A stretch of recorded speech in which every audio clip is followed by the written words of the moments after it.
Birth control itself, often denounced as a violation of natural law, is nothing more or less than the facilitation of the process of weeding out the unfit, of preventing the birth of defectives, or of those who will become defectives. Margaret Sanger, 1920. Let's talk about that today. What you believe about God dictates how you will think. Our philosophies dictate how our culture behaves. Politics is simply the enforcement of cultural norms. The truth claims about God, philosophy, culture, and policies will affect what we value. When these things are in alignment, revival is possible. Well, hello there, and welcome to Further Every Day, the podcast where we explore current events through the lens of the Christian worldview. To my right, I got Mrs. Nikki. How are you? Good morning. I'm very good. How are you? Doing well. Glad to have you on here. Dealing in the chair of theology, the reason why we believe what we believe. That's correct. And moving on over to yours truly, sitting in the chair of philosophy, the rigor that the Christian must bring. To my left, I've got Mr. Steve. How are you? I'm good this morning, John Arthur. I see you got some fancy new shirt on there this morning. Yes. I like that shirt. Yes, we do have a new shirt. Let's see if I can get this with the angle here. We've got our brand new shirt. So for those of you who are listening, we are also now moving to YouTube. Okay, this will be kind of fun. We're moving to YouTube, but we have new shirts. So you can find them on Amazon, Further Every Day. Look up Further Every Day, and you too could have this wonderful shirt. We're not saying that Paul was wearing this on Mars Hill when he gave his dissertation, but he too could have looked this cool if he was. And to Mr. Steve's left, we've got Mr. Charlie. How are you this morning? Doing great. Good to see you guys today. Glad to have you in the chair of politics. And political this is, unfortunately. Again, when everything is religious, nothing is political. When everything's political, nothing is religious or moral. Something to think about. But today we're going to go off a common theme here. Biological determinism. The idea that your physical nature determines what you will be, who you are, has always caused immense human suffering because it strips the innate image-bearing nature of man from those on whom it's applied. And what we see is with the eugenics movement is simply that. And we watch the culmination of that in Germany. And I'm going to make the argument today, we're all going to make the argument that it happened here in the States and it is continuing to happen. But Margaret Sanger, who is she? We were talking before the podcast started. This is a really hard topic to go through. Miss Nikki, I know that you've been listening to Margaret Sanger's autobiography in preparation for this. I have too. Mm-hmm. She's an interesting woman. I mean, there's a lot going on there, and there was a lot of hardship and sorrow in her early life. Yes. I think it's really important to understand where somebody comes from.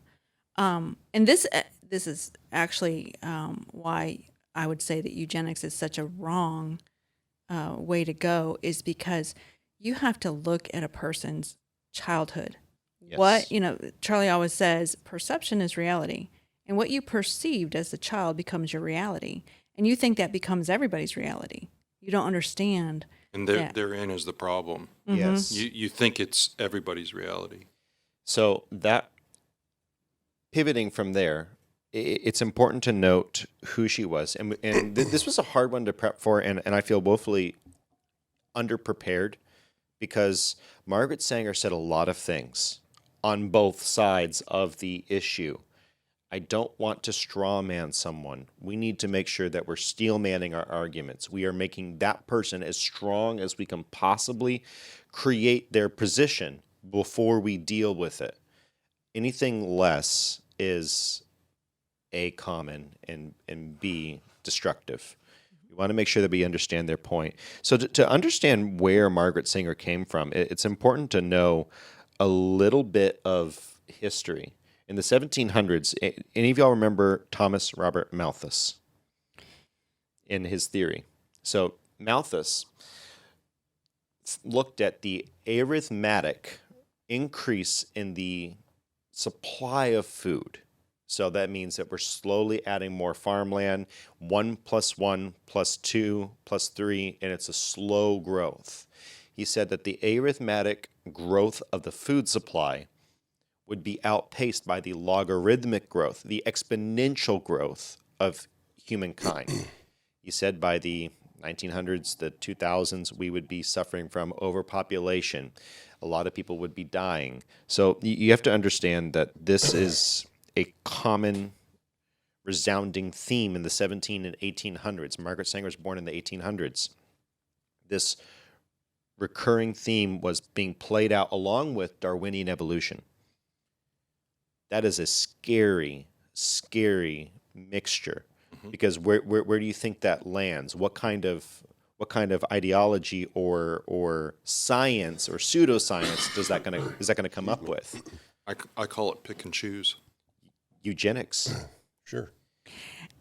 I have to.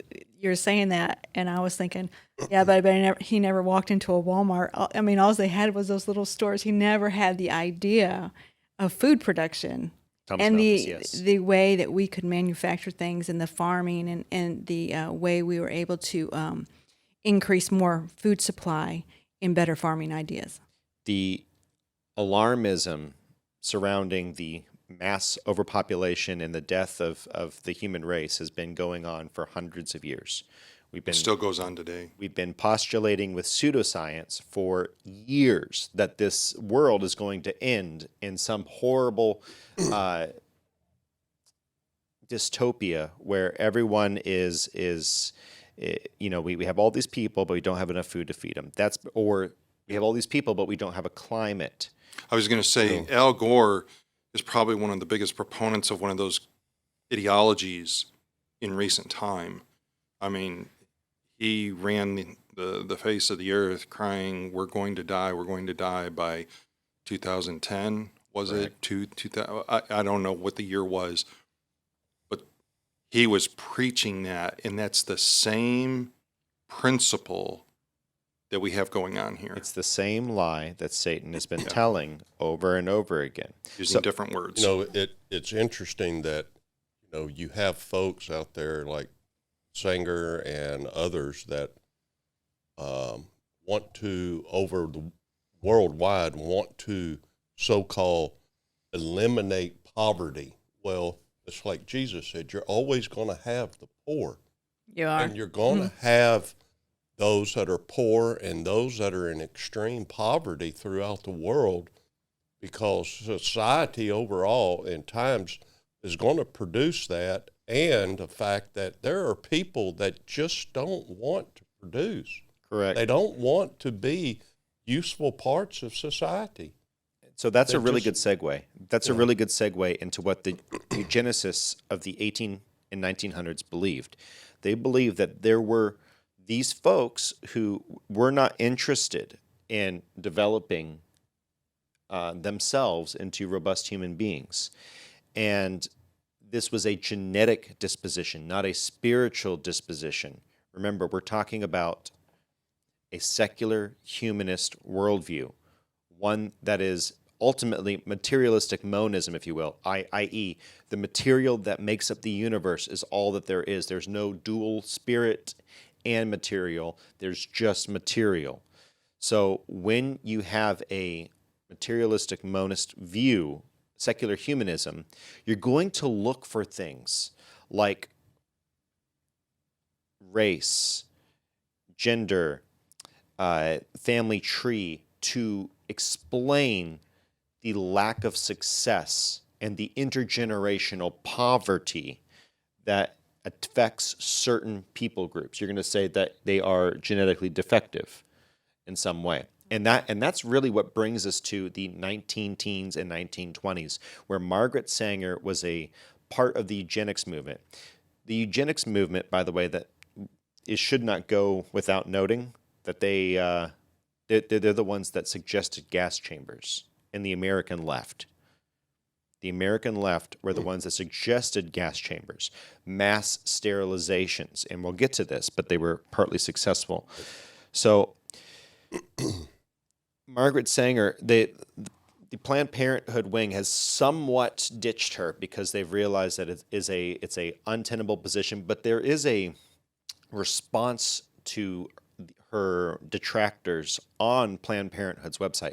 Link in the description below, and we're going to be going over this today, and we're going to read it and kind of go through it. I think it's really telling that they're still not willing to completely let go of Sanger's legacy because they know that it is very much what she was growing towards and building up. So, John Arthur, let me just say this.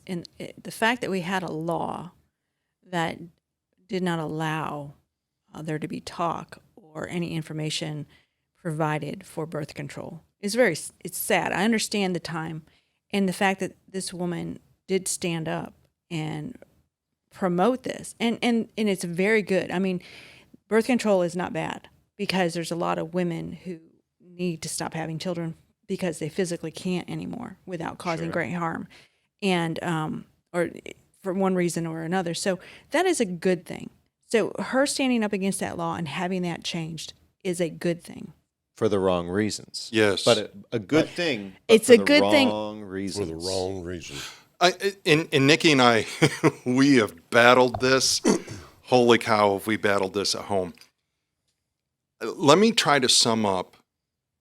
For those that don't know who Margaret Sanger is, number one, you should read and do your own research. Amen. Don't Correct. sit here and just take our word for it. Do your own research.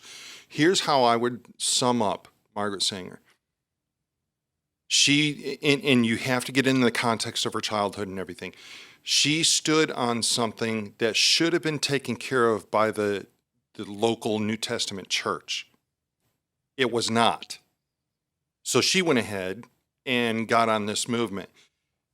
True, she might not have ever spoken the words abortion. She might have said, no, I don't agree with abortion. But what she did is she is the poster child for what happens when you get on the slippery slope. Yes. You and lose your footing, and then somebody else hijacks it and runs with it. And that is what the abortion movement has done. They have taken Margaret Sanger, and she provided the platform, the foundation. They ran with it. I'm going to argue that she actually is not as innocent as a lot of people You would and I point would agree out, on that. because you look at and we're going to build this case today. We're going to look at her words and we're going to look at her actions, and we're going to attempt to, and this is very hard to do. I really want to be careful not to attribute motive. Don't ever attribute motive to someone. Look at their actions, look at their deeds, because attributing motive is something that is it's bad faith. It's done in bad faith most of the time. However, we can strongly look at what she did and follow her words when she said them, and then what occurred afterward, and deduce where she may have been. And I think that's all we can do. And it So- should be noted what she didn't say when she had the opportunities. Or what she supported when it occurred. Yeah. Let's get to it. So, and today, he said, do your own research. We want to be looking at other people's research. Today, we're going to be trying to mostly work with Margaret Sanger's words from her books, from her publications. We're going to be in context, by the way. You got to be really careful, because you'll take these one-liners out of context, and conservatives will run with them. And guys, just like the Bible, read the whole paragraph, read the whole chapter. Straw manning is not healthy. It is not a good thing. There's more than enough stuff that's damning here. In fact, the fact that she's not some maniacal, laughing Nazi grabbing Jews by the throat out of a tank, she's not that cartoon. Right. She's more scary than that, because she's like you. She's like me. She is a human who has reasonable proclivities that developed, and when she got a movement behind her, you can see what that movement has done. That is more scary than the caricature.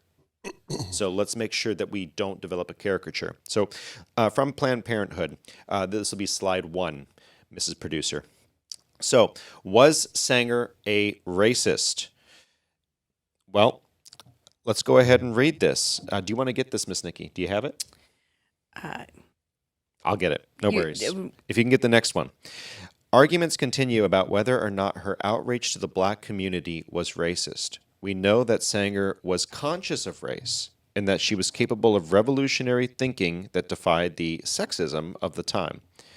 She did not apply that revolutionary thinking to race and class, choosing instead to follow the paternalistic attitudes of the time and willfully ignoring how black people were harmed by her movement. Okay, real quick, let's break this down for just a minute because there's a few things here that I want to deal with. Thoughts, anyone? Because I've got a few. Mm-hmm. Let's start to break this down. So, whether or not her outreach to the black community was racist. Well, actually, there is a really good quote, and go ahead and pull this up, Megan. This should be, oh, I don't have that on the slides. I missed that. I'm sorry. This is a quote from Sanger. As an advocate for birth control, I wish to take advantage of the present opportunity to point out the unbalance between the birth of the fit and the unfit. Admittedly, the greatest present menace to civilization can never be rectified by the inauguration of a cradle competition between these two classes. Okay. Who were the fit and the unfit as understood by geneticists? Because we have to go back to the time, because she'll talk about morons and imbeciles. Those were medical terms at the time. Okay, Right. It's not just it's not a pejorative in that case. We're talking about the mentally defective. She had in the book that I was reading, she called them unintelligent. She thought she did promote the idea that actually in the book that I read, it said that she was for women who were unintelligent to receive a pension if they would sterilize. And so define unintelligent. And this is really important. You look at Edwin Black's work. That's They going will to be do IQ tests. There's a historical precedent for this. They would do IQ tests. Right. They would ask Appalachians. They would have, by the way, created the IQ test were the eugenicists in the 1920s, the precursor to modern day IQ tests. They would ask Appalachians about Broadway shows. They would ask Italians about American culture, and they would have a test. And Southern Italians would come here. They would know Italian arias. They would know Italian culture. But they would ask specifically about New England culture. And that was how they rated IQ. So anyone from Appalachia, Southern Italy, the blacks down in South America, the Southern America, none of them had a hope in eternity of getting a good grade on these IQ tests. was rigged. It was rigged. It was rigged because they were for the American eugenicist movement, and Sanger, embedded in this movement, was looking for the Nordic superior race, not the Aryan race, the Nordic superior race. And it's a distinction without much of a difference, but just based on who liked what features. So that's really important because she saw human suffering in large families Yes. as an outgrowth of a genetic predisposition to not be capable of raising children. And in one of the most misquoted quotes from her, she says, and I don't think it's that misquoted, but they'll say it's misquoted. Margaret Sanger will say, the best thing the large family could do to its youngest members is kill them. Right.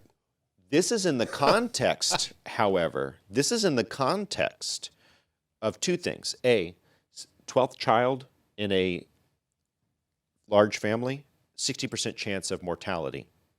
And that mortality and the burden of all of those children, her argument was that it would have been better to have just killed a couple of children at the end, the tail end, than to have allowed the whole family to suffer. Also note, this is the age of eugenicists where they were going crazy. Not only were they forced sterilizing, they were taking babies in the delivery room and allowing them to die on the table. Well documented by Edwin Black. By the way, The War Against the Weak. Really good work. Not a conservative at all.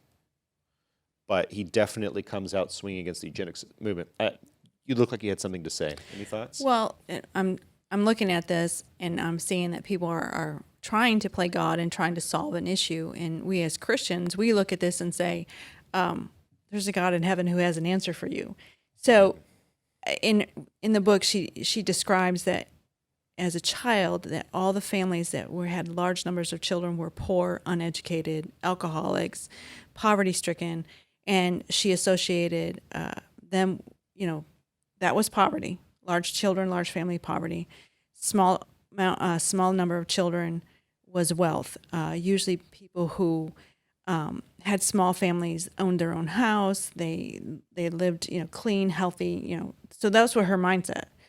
But the reality is you can go back in history and find people with lots of children who lived good, healthy lifestyles and were productive and not poverty-stricken and not alcoholics and not unintelligent.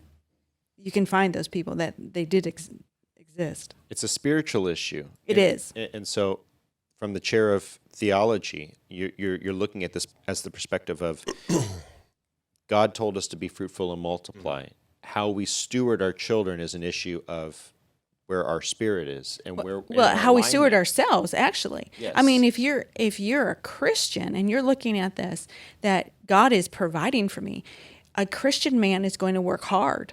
Yes. A Christian woman is going to work hard. They're going to make different choices that are, what it defined poverty. Does that mean that you're living so poor that you can't provide the next food on the table? Or is poverty meaning that you don't have the best of everything? So you have to define poverty. But a man and a woman who love God and who end up having 12 children, as a matter of fact, my doctor that delivered 3 of my children had 12 children. And they lived a fine life. Kids on the mission field, pastors. Yeah, they did not live in poverty. Now, he's a doctor and she was a nurse, but they made choices that put them in a good position. So when you are dealing with a man-made philosophy, you have to bring it back to the cross. But before you do, you got to meet it where it is. Right. You got to meet it where it is. So when someone says that those children are better off not living, and you'll hear this argument commonly from the pro-abortion movement, that her ideology is spawned, and I'm going to get to the chair of culture and politics in just a minute. I'm coming to y'all, because we want to provide an answer for this. If you are going to value the human based on their worth or their quality of life, what have you done to the value of human life? You've put it on a sliding scale. What happened in the 30s and the 40s after we put human life on a sliding scale in Germany, where they picked up on the American eugenicist movement? Okay, that lends well to the chair of culture. What does that do to our culture when we put the value of human life, of children, on a sliding scale based on what their value is to society, or how well they do in school, or how well their home life is situated? It makes them worth, dollar values instead of worth godly values, where God values life, and the worldly value is money. And people will use and do whatever makes them the most money. Abortion, for instance, and then taking what's left over from the abortion use and using it to make money. Really? We're talking, making money off of fetal tissue. We're talking putting value on bodies. That's where it ends up. You want to look at it. It's not a slippery slope. We're in the valley. We've fallen, and so politically, and you know the answer to this, chair of politics. But politically, what happens when you put a sliding scale value on human life? Are there some people it's better to sterilize? You know, we were talking about the IQ test. Who's going to determine what level you change things? Who's going to decide, okay, if you score below a 70, you're out? I mean, when I say pick and choose, that's really what I mean. It's you make it, you make it, you make it, you don't, you don't, you don't. That's where you're coming up. And who are we to say? And, That's not our choice. and you look at what Margaret Sanger believed. She literally, I'm getting ahead of ourselves here a little bit, but she literally said that a marriage license will Yeah. not be issued to anyone other than for purposes of cohabitation. You will have to get an individual license per child that you breed, and that will be a state-made decision. And that right there is dangerous. playing God to the ultimate. Because you have to We're put your the faith in the state that Right. they're going to be God and make the right choices, and they're not. They're human beings that are flawed. But it goes beyond that. So now if I have this gets really super political now, because now if you as a family have irritated me as a leader that can affect this position, you don't get to have any children. And that right there is where it goes. And you actually, let's move forward. Let's move forward because there is a ton of data to tackle, and that is in the later stages of reading this Planned Parenthood excuse for Sanger, Planned Parenthood's excusal for Sanger. So let's go ahead and go just a little bit further, picking up again. That's going to be slide 1, I believe. We're going to go just a little bit further down. Yes. Starting at the fundamental belief, Miss Nikki, can you get that? More from Planned Parenthood. That's the part you want me to read? No. The highlighted portion there. Above that, at the fundamental belief. The fundamental belief underscored at every meeting. Okay, so I see that.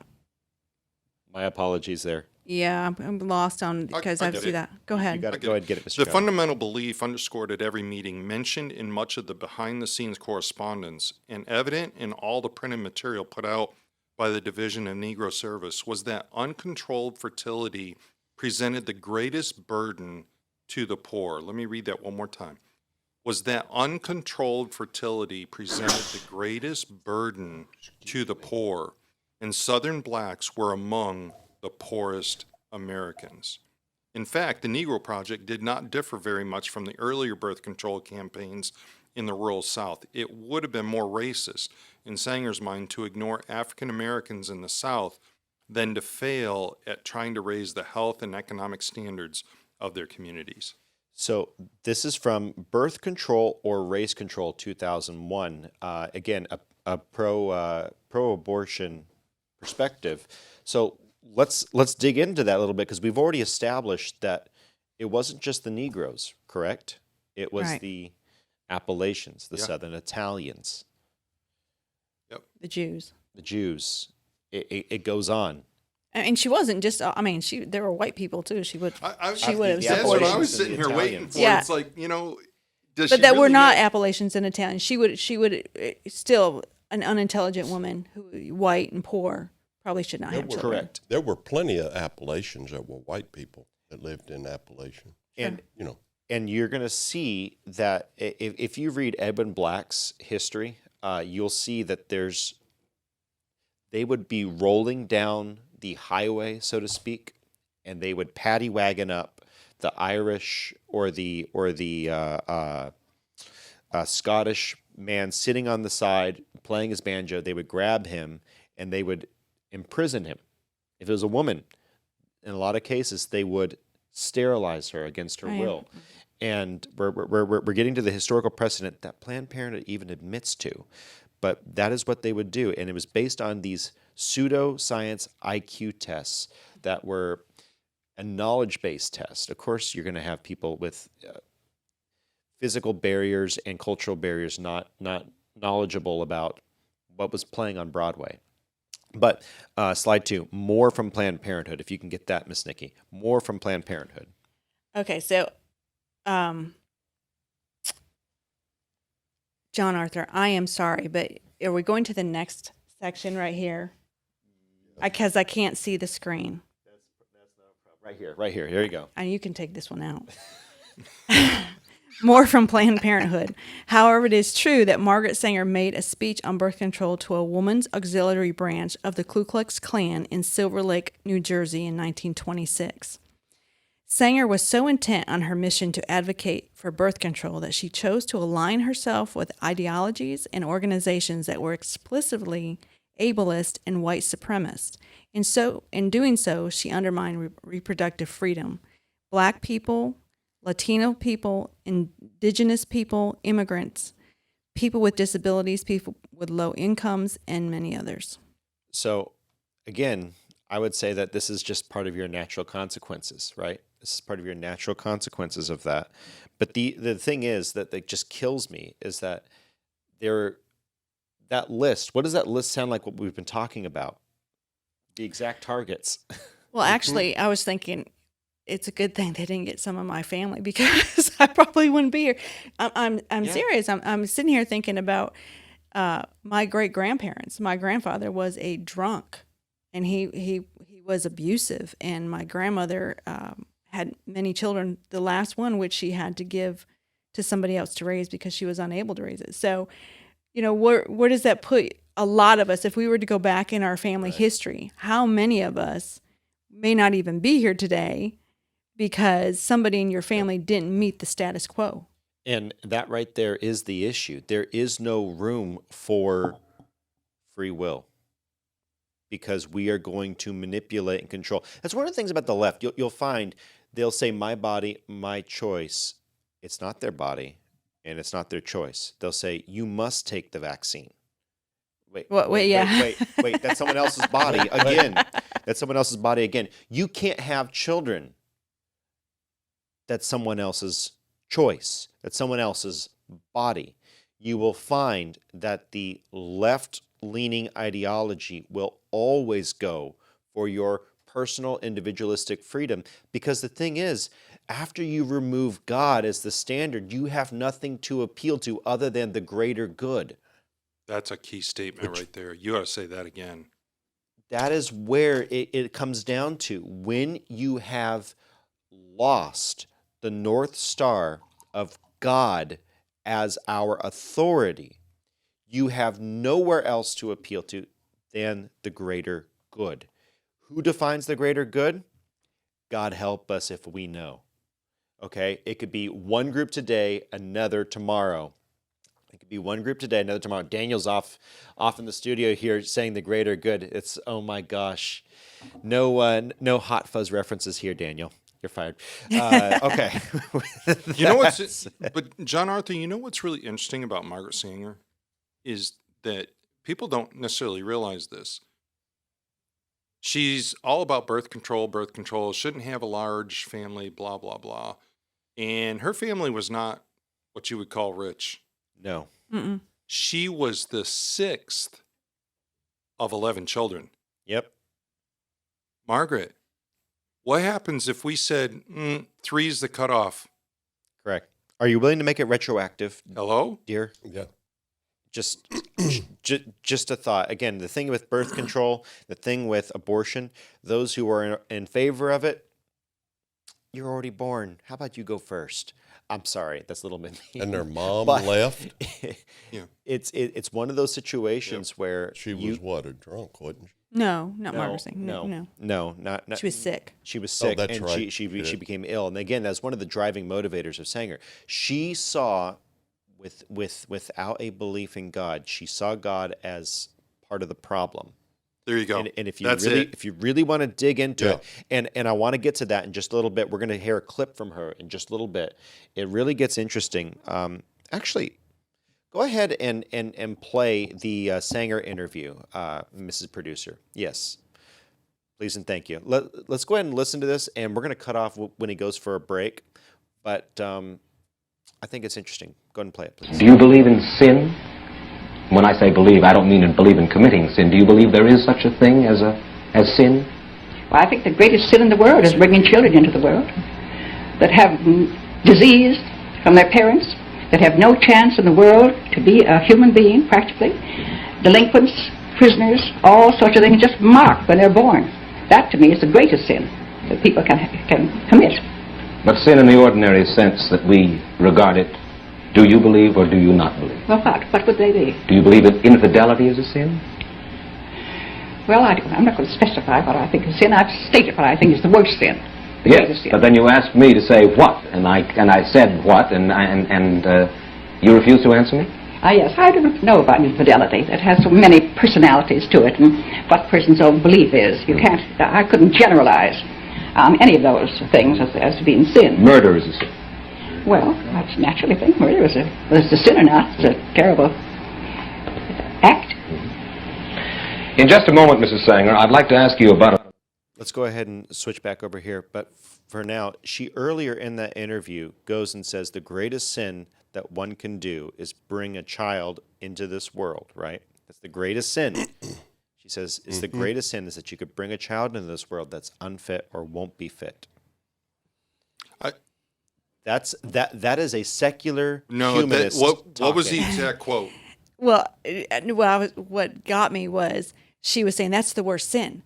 But infidelity, well, that has so many personalities and so many faces to it. She wants to explain that away as, and murder, well, it's a terrible act.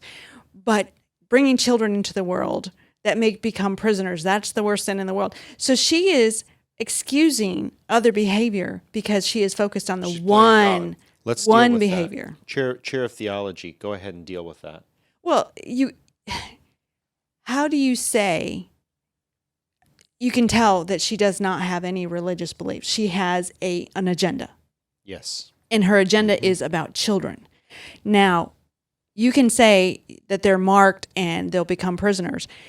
But the reality is you can be a wealthy family and one of your children come up and be a prisoner, and yet you would be allowed to have children because you are, a decent member of society. And by the way, that's a great point. On the note of castration, they would castrate folks for stealing chickens, but not for grand larceny. Think about that for a moment. If you had a Appalachian chicken thief, they would. And again, this is the War on the Weak from Edmund Black. Again, sorry, I don't have quotes prepped for the slides, but Edmund Black goes in and he brings out all these cases where chicken thieves would be castrated and their lines removed by these eugenicists. And 30-something states passed laws authorizing the government to forcefully castrate people based on these sorts of assumptions. However, if you were rich and if it was a grand larceny event, if it was the robber barons doing it, right, you're fine. Culturally, that sounds like a caste system, doesn't it? It does. And essentially, Exactly I think what what it it was, especially when you look at the IQ test, that was very much set up to get rid of a certain group of people. Eugenics here is really trying to get rid of what you deem as less than human or less, you just don't deserve to live. Your line doesn't deserve to live. Social engineering. That's right. And that is a view of that not all people come from God. And you have to take God out of the equation, because if you want to have God in the equation, it doesn't work. Correct. Once you have divorced man from his image bearer status, this is what you get. And chair of politics, we've heard from the other chairs here. What does this mean when we have taken sin off the table, but instead set up a new morality, a new God, the state? Now it's whoever is strongest and controls the power becomes God. And that's what we see in our culture today. I mean, truly it is. And what's really ironic is when you look at the Democrats right now, they preach all of the wokeness and the progressivism and things of that sort. And yet there's a lot of contradiction within it. Well, who wins out in those arguments? Not forget Republicans or people, conservatives, whomever, religious right. Forget those people. They're not part of that conversation. Even in the Democratic Party, there's a lot of arguing about what's more important. Correct. And when you look at Margaret Sanger's interview right there was so much contradiction just in that minute of clip that we played. It was easy to see this is not a person you want to follow. This is not a person that you want making policy decisions. This is not a person that you want affecting your family. Correct. So just be aware, that's where it leads. That's where it leads. It's important to remember that they're going to start to enforce it and enforce it. Sanger did actually want to. We should go just a step further. There's a I wish I had this slide, but eugenicists eugenicists imply or insist that a woman's first duty is to the state, Sanger says.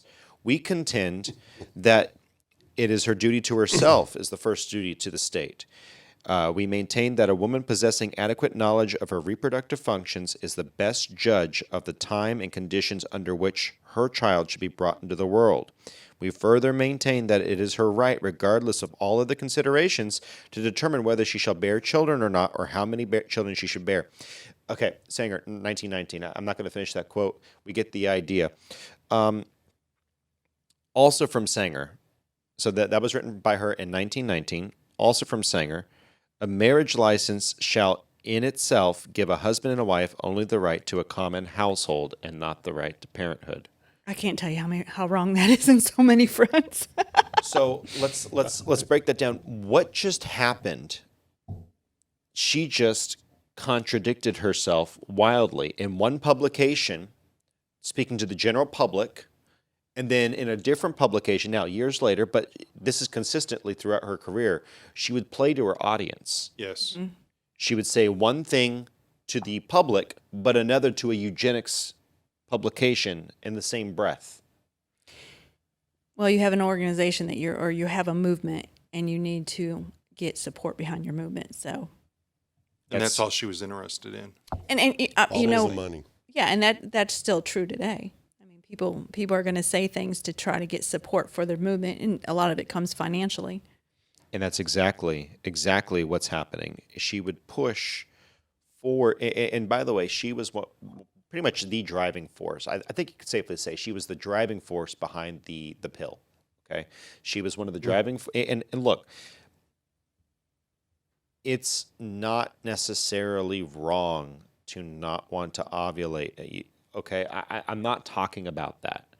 I'm talking about the targeting of specific groups in the hope of keeping them from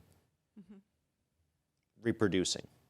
She wanted to choose. She wanted to choose when and where, which people reproduced. She also wanted to choose whether or not she had kids. And look, hey, that part I'm not going to really argue with. There are ways to do it, and hey, contraception is not necessarily wrong. It gives me this icky feeling, but I'll leave it be. But the fact of the matter is that it didn't really stop at the parents. It goes on further, and I believe this is slide number 4. Go ahead and check that, Mrs. Producer. Yes, that'd be slide number 4. Go ahead and pull that up. If you can get that, Mr. Charlie. Yet Sanger's points of disagreement. Oh, shoot. Hang on just a moment. Oh, and I had it. I'm sorry. I have it. Go ahead. Go ahead.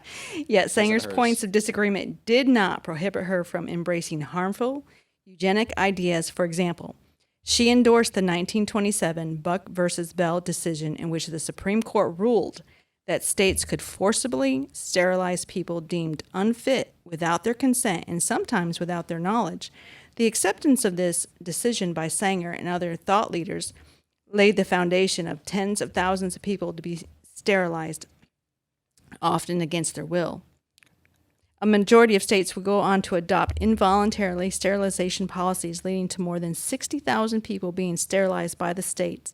In the 20th century, these policies targeted people with disabilities and people broadly labeled feeble-minded, mentally defective by the state. Sterilization policies were violently ableist and were applied in deeply racist ways in the South. So many black women were given unnecessary hysterectomies that it gave rise to the euphemism Mississippi Appendectomy. In California, 20,000 people were sterilized between 1909 and 1979, which I find very shocking. Among them, a disproportionate number of black Mexican American, among black, Mexican American, Asian American, and in the 1970s and 80s, indigenous women were sterilized at staggering rates without their consent. At least 25% of Native American women were sterilized between 1970 and 1976. The ripples of the Buck versus Bell decision are still felt today in 2020 at the Irwin County Detention Center in Georgia. Immigrant detainees were sterilized against their will. Sterilization policies in the U.S. in the 1930s would ultimately inspire some of the worst human rights atrocities in the history of the world, including the Nazi regime eugenics laws. While Sanger was not associated with Nazism, her books were among the first burned by Nazis in their campaign against family planning. As were Nietzsche and everyone else. So I'm just saying that holds zero water. Yep. That holds zero. They burned all the books. Okay, unless it was Mein Kampf, they were burning it. I'm just gonna say all of the Jews too. All of the philosophers, they burned them. So that holds nothing. But that brings the point, though, right? That brings the point. Sorry, go ahead. I just think I'm shocked. I guess I'm shocked that we even have this law. This just shocks me. I'm shocked that the Supreme Court even allowed this to get to this point. You've got to remember, we have taken back a lot of cultural ground. They were moving in the same direction. And again, Edmund Black, really good read. His The War on the Weak. He's got some really good stuff. The guy is a center left. Like, I don't agree with a lot of his stuff, but he's a very, very good researcher. He's done a lot of good stuff on the Holocaust. And you look at the Holocaust, this was an American left ideation that lined up very well with the European left, or rather, Europe was so far left, Hitler was considered right-wing. That's where you get alt-right. By the way, conservatives, you're not part of the far right. If you're a Nazi, you're Amish. If you're part of the far right, that is the ultimate right wing. Leave me alone. Don't touch me. I'm fully closed in to my own little world. I don't fully isolationist. That is the furthest right wing. Alt-right is talking about the difference between Nazis and commies. Okay, but the American left was very well aligned with the alt-right, the alternate European right. And what we saw was, one of Sanger's compatriots, the name escapes me at the moment. Hitler literally called it my Bible. This is what I read. This is effectively my Bible, talking about the applied biology, as the Nazis like to refer to it, the applied biology of eugenics, mass incarceration, sterilization, and eventually extermination of the unwanteds. So Sanger may or may not have liked the way things happened in Germany, although I will say in the 30s, she did come out and say, hey, it's going to be all right. Germany's going to protect the rights of their citizens. This is after she sided against these women. In the Buck v. Bell case, you had women who were supposedly promiscuous, and they forced sterilized them. Okay, there are lots of cases where women were raped, and they assumed that they were promiscuous, therefore they were sterilized. How evil! That's really taking it to another level. How evil! Yeah, even when a woman has something forced upon her, such as rape, and as horrible as a thing as rape is, and then sterilize them on top of that, that just adds to the worst part of it right there, especially in a cultural sense. Such a contradiction for my body, my choice. Exactly. But again, it's never about their body. It's never. Yeah. It's always about control over someone else. It's never about them. It's always about control. It's always about control. So Always. just note that these and just to prove it further, I wanted to get our last video. It's a cut from 1 Minute News, I believe, circa 1947. I want to get y'all's reaction to this as we wrap up. Go ahead and hit that, Miss Producer.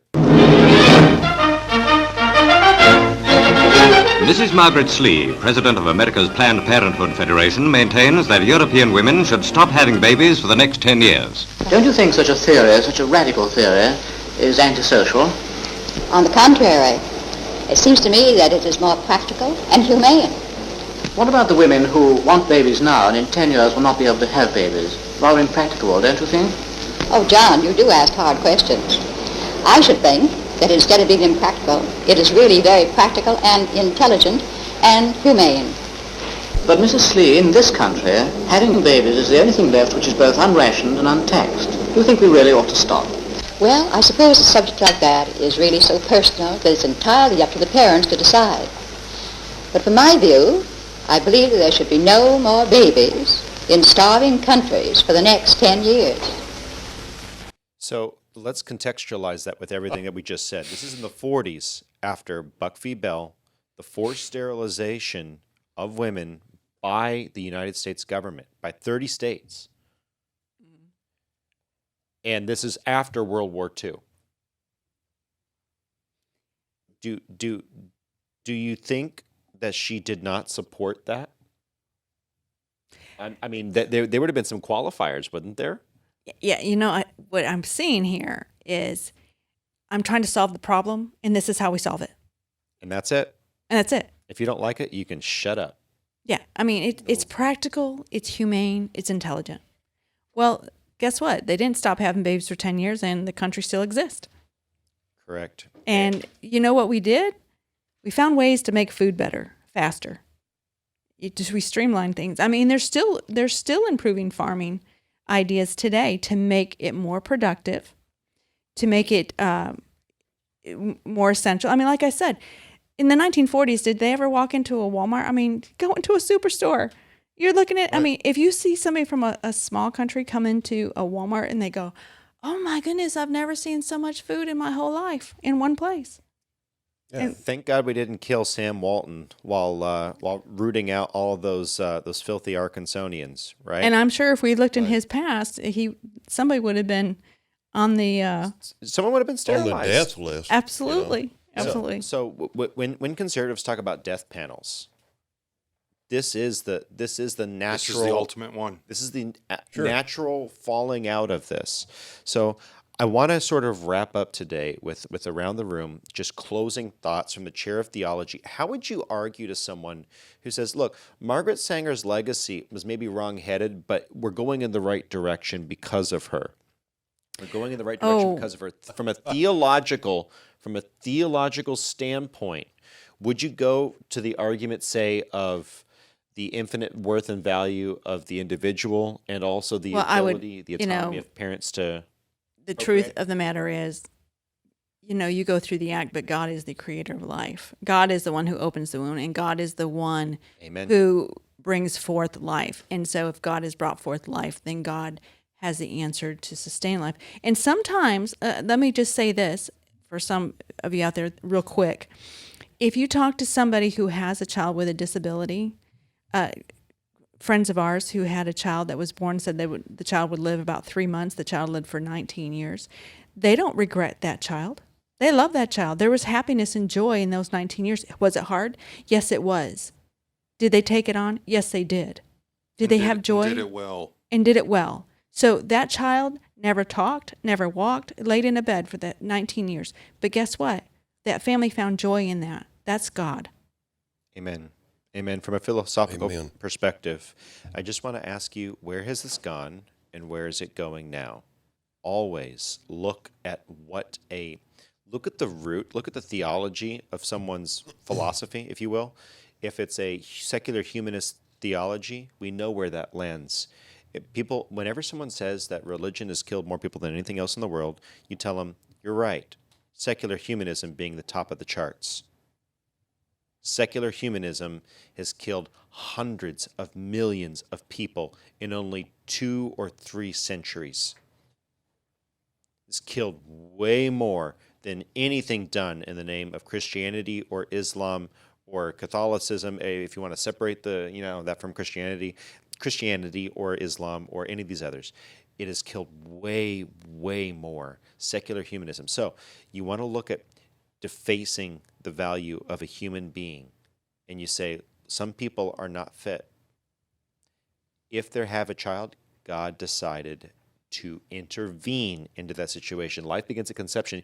I don't know if you guys have looked at the flash of light whenever the egg is conceived. There is a breathing in of the Spirit. That's God. And that's something that cannot be fully explained by material means. Always look to see where the philosophy is going. Chair culture. What would be your argument to someone who said, hey, we're going in the right direction. Women now have the choice to choose abortion. And we'll go outside contraception, but let's say that Margaret Sanger was a valuable contribution because she led us down the road to abortion. What would be your response to that? I'd say turn that car around. Let's go down a different road. Because abortion's not the right, it's like Nikki has talked about. There are times when for certain women, abortion is not abortion, but contraception, excuse me, is okay to be used. There are times when it is acceptable because women have certain things going on in their lives, or they have life-saving problems that need to be taken care of. But abortion by no means is in any way any good in any kind of form. There's no context where it's acceptable. I really don't think so. There's too many times when, so many people make the saying, oh, it's for, the health of the mother or for life-saving. Actually, that's like 1% or less. Yeah, correct. If I'm not mistaken, that's the percentage. And if you want to deal with ectopic pregnancies, okay, that is like the but that they'll put in there. They'll say, but ectopic pregnancies. Right. Ectopic pregnancies are not abortions. The fixing of the ectopic pregnancy will save the woman. Right. By nature, unfortunately, it will also kill the 1 week or 2 week old infant, okay, right. In utero infant. Ectopic pregnancies are not abortions. They're very different things. When you intervene to save the woman's life, by nature, unfortunately, it will end in the child dying. But that is not an active act to harm the child. That is to clear the tubes. That's what you're doing. It's not an active act against the child. It's an act to save the mother. Well, the child's not going to make it anyway. And the child's not going to make it anyway. Right. So what you're doing is you're making a choice to save mom. That is not an abortion. So but when people bring that up, that's a good point. When people bring that up, say, wait a minute, it's not an active abortion. We're talking about 2 different things here. It's not trying to get rid of the child. It's that the child's not going to thrive. The child's not going to live, and neither are you. Exactly. Correct. Exactly. So going over to the chair of politics, just kind of your wrap up for the day. When someone says that Sanger has been a beneficial pillar to our current body politic, what would your response be? Do you want a political policy with a certain few number of people being in charge of that, making the decision as to whether you can or cannot have children?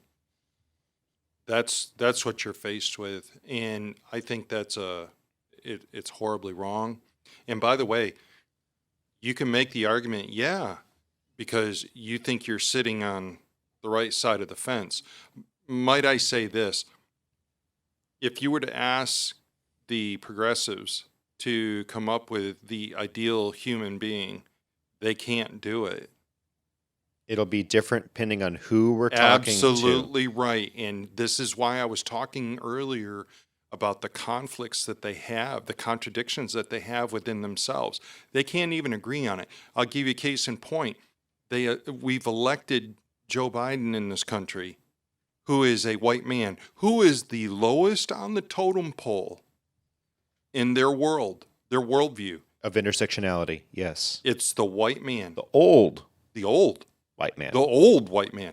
So it's all contradictory. And you think that you sit on the right side of the fence and I can be okay in going ahead with this. Folks, every day is a new day. Tomorrow's a new day. And you might be on the wrong end tomorrow. You might be on the wrong end of the gun. Yep. So remember that whenever you're talking to someone who is enamored with Sanger's legacy, because we have people alive today who do not have children because the government forcibly cut them open and took out their ability to reproduce. I'm trying to speak as kindly as possible, stated. Because it is absolutely vile and sickening what has occurred in the name of eugenics. Margaret Sanger's movement, and she may or may not have been in favor of abortion. She said she wasn't, but she also said that people should have the right to choose when they have kids and don't. I'm going to leave that alone, because what's more scary than a Margaret Sanger who set out to destroy and abort babies is the one that we can tangibly put our hands on, one that actively stumped for removing the unfit, and then she went to which communities? The white trash, what she considered white trash, the blacks, the Asians, and the Indians. Those are the ones that she focused on, and it would be racist for her to consider anything else as Planned Parenthood. Okay, guys. Whatever helps you sleep at night. With that said, if you like this podcast, like, comment, share, subscribe. The new liking is sharing. So sharing is caring. Go ahead and share. Even if you're sharing to yourself, the clicking of the share button helps us out a lot. So I'm not above begging. Thank you so much. If you didn't like this podcast, go ahead and smash the dislike button twice. If you have an argument that you think that we missed, or something you want to add, if you have some interesting stuff from Edwin Black or someone else that we missed, go ahead and put that in the comment section. Helps with the algorithm, makes YouTube upset. Thank you so much. You have a wonderful day. That's all we have for you. Bye. Bye. Bye-bye. Just kidding. One more thing going around the room. Your favorite Margaret Sanger quote. Is there a favorite Margaret Sanger quote that sticks out as particularly perturbing? I think that all women in the starving countries should not have children for 10 years. I think that's a pretty rough one. I like this one, and I sent this to everyone in the group chat that we have. Birth control itself, so one I read at the beginning. Birth control itself, often denounced as a violation of natural law, is nothing more or less than the facilitation of the process of weeding out the unfit, preventing the birth of the defectives and those who will become defectives. I think that's particularly egregious. And by the way, that tells you the spirit in which that birth control was developed. Okay, it's not just for the women, but it was also for her ideology. Moving on to the chair of culture, your favorite Margaret Sanger quote. Man, God, that's some digging there, dude. I could line them up. And but you know, her ideas on sin just kind of blew me away there. I was kind of like, oh my gosh. The greatest sin is bringing children into this world. Into the world, and that unfit. she couldn't define infidelity as a sin, and then looked at murder the way she did. And I don't know, she just kind of, you know, and that just leads down the whole eugenics path right there, and it just leads right on down that path of her belief and her atheistic view. Absolutely. Mr. Charlie. That was mine, the greatest sin quote. And, you know, for a person like her, I think really what she should have been praised as is one of the greatest intellectual dancers that have ever existed. Absolutely. She's she should have run for Congress. I think she would have done Probably done well. quite well in there for herself. With Would that have- said, tell us your like favorite Joe quote. Biden, Tell us your favorite quote from Margaret Sanger down in the comment section below. Again, boost the algorithm. Thank you so much. We love you. That's really it for today. Bye. Bye. Bye. Check out the bird.